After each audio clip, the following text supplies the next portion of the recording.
So the book of Revelation is the revelation of Jesus to John. When he was imprisoned on the island of Patmos, he had this vision, and he was told by Jesus to write it down. And so the first thing that stuck out to me as I read chapters 1 through 6 today is that this is not only from Jesus, but it's about Jesus, and it's talking about things that were, that are, and that are to come. That's how he actually describes himself in chapter 1, verse I think it's 3 or 4.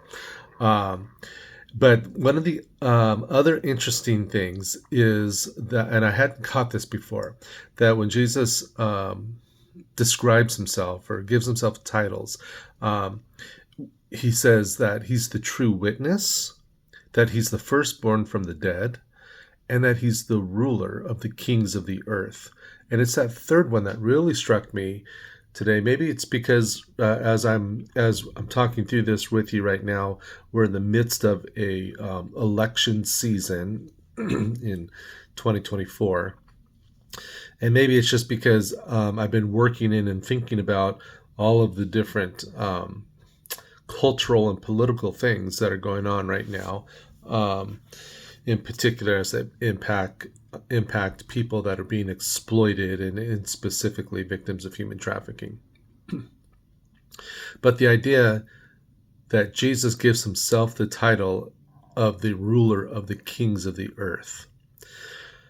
Well, the way this book starts is he goes through and offers kind of a synopsis, a summary of 7 churches at that time. And I believe that these were literal churches, and these were literal problems that they were having.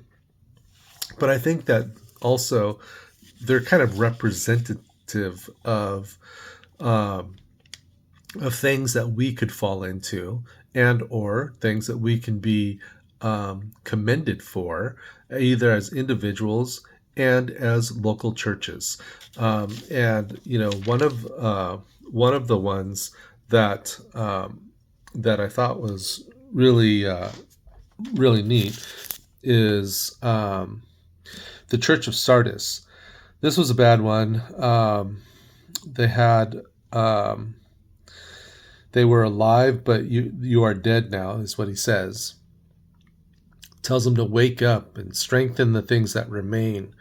But in verse 4 of chapter 3, he says, But you have a few names in Sardis who have not defiled their garments. So there's a few that stood still.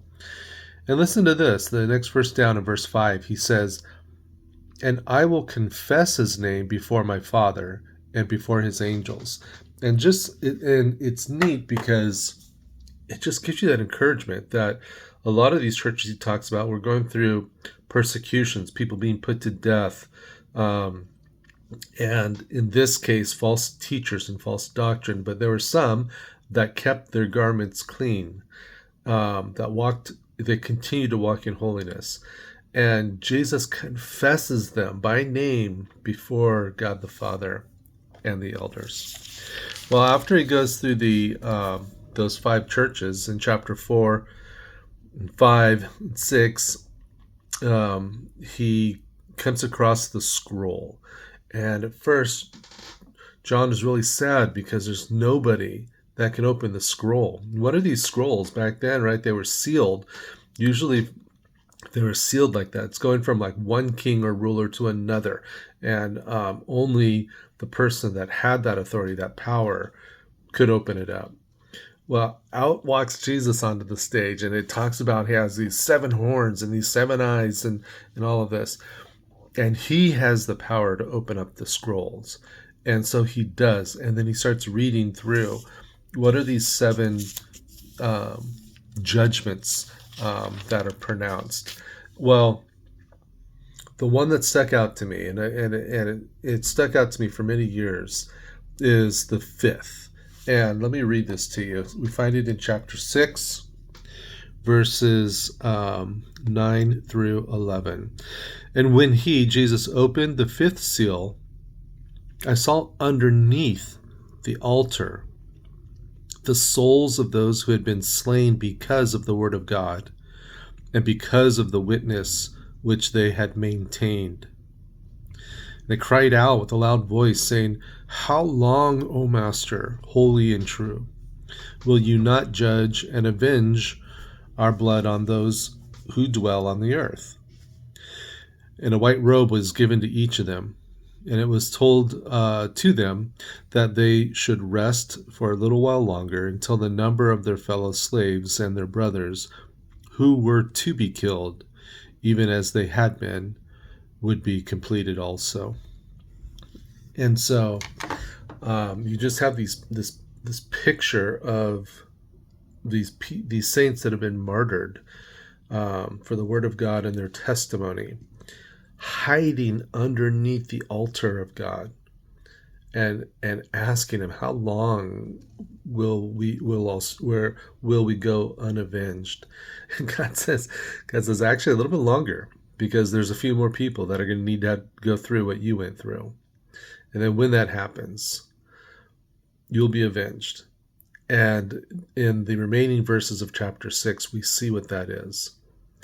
It says that the sky parts, it rips open. The sky rips open like this, and the scroll is rolled up into it. And all the mountains and the islands, it says, are shaken from their places. And all the rulers of the land, the kings of the land, go running and hiding in caves and mountains and different places. And that chapter ends with a picture of Jesus that just sticks in my mind. So these rulers that are hiding, they're begging that the mountains and rocks to fall on them and hide them from the presence of him who sits on the throne and from the wrath of the Lamb. For the great day of which their wrath has come, and who is able to stand. So the chapter 1 begins with a warning, talking about, who can stand this, and then chapter 6 ends with the question, who can stand the judgment and the wrath of the Lamb?